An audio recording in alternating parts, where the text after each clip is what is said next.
হরে কৃষ্ণ, রাধে রাধে। গোপু সেবার আরেকটি মিনি ব্লগে তোমাদের সবাইকে স্বাগত জানাই।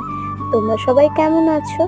আজকে গোপুকে স্নান করিয়ে দিয়ে দুটো গোপুকেই নীল নীল জামা পরিয়ে দিয়েছি। দেখো কি সুইট লাগছে, তাই না? গোপুদেরকে সাজিয়ে গুছিয়ে ওদের সিংহাসনে বসিয়ে দিয়েছি।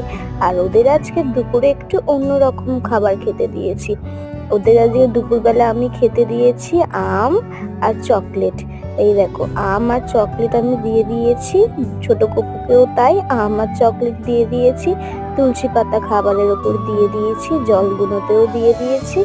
এবার ওরা দুপুরবেলায় খেয়ে নিক। চলো, তোমরা সবাই আমার সাথে বলো দেখি, হরে কৃষ্ণ, রাধে রাধে। সবাই খুব ভালো থেকো, সুস্থ থেকো। নেক্সট ব্লগে তোমাদের সাথে আবার দেখা হবে। টাটা।